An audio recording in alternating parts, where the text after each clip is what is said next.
अस्सलामुअलैकुम यार गल है भी अज की गल जी ना मेरी स्पैशल उन्होंने बंदियां वास्ते वे जेड़े ना किसी नूं डक के ना ते गल्लां दस्सण लग पैंदे ने ते ओहदी जान नहीं छड्डदे जल्दी। कोई बादशाह सी, उन्हें आख्या भी मैं अपनी धी दा ना ओहदे नाल शादी करनी है, उन्होंने रिश्ता देना, कली कली धी सी। ते उन्हें आख्या वो बादशाही दा मालक बने दा जेड़ा ना गल एडी लम्मी सुनावे। आई एक बात जिवें पुराने वक्तां बाबे बजुर्ग सियाणे बातां सुणांदे हुंदे सन, गल सुनावे भी जड़ा ना सारी रात लंघ जे ते गल ना मुक्के ओहदी।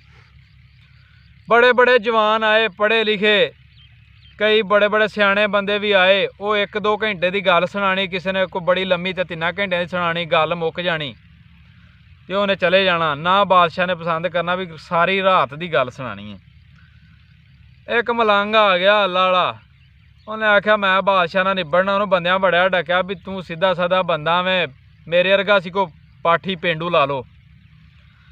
उन्हें आख्या भी बादशाह नूं मैं सुनानी है गल। बादशाह ने टाइम रखा गया भी अच्छा भी कल रात तेरी आ जी सुनाई। वो गया बादशाह के कोल, उन्हें आख्या जी बादशाह साहब मैं गल सुनानी। उन्हें आख्या जी सुनाओ, करो शुरू। आंदा बादशाह साहब असी बीजी कणक, 4 किले उन्होंने असी पानी लाया, स्प्रेवां कीतियां, वो पक गई, वाढ़ी तो देती, फिर थ्रैशर आई, फिर असा कढ़ दी। बादशाह आख्या अच्छा अगे। उन्हें आख्या कढ़ के 4 किलियां का ना असी बोड़ ला दिता।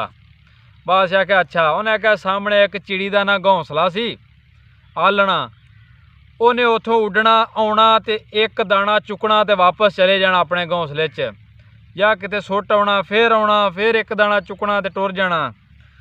वो ना जो उन्हें लाए ना कोई 20 मिनट इसे गल च भी चिड़ी ने आना तो एक दाना बोल तो चुकना तो वापस चले जाना। बादशाह आख्या अगे, फिर बादशाह कहना अगे। उन्हें कहा बादशाह साहब एक बारी 4 किलियां का बोल वाह वड्डा सारा हुंदा वे, कोई दाने 200-250 मन ने, ये दाणियां दा बोल मुक लैण दिओ तो फिर उस तो अगे भी तुहानूं सुणाना वा, एक बारी दाने तो मुक्कण दिओ साडे। वो गल ये भी इस तरह ना वो सारी रात नंगाती, उन्हें दाने ना मुक्कण दिते तो सवेरे बादशाह ने ना उन्होंने रिश्ता दे दिता।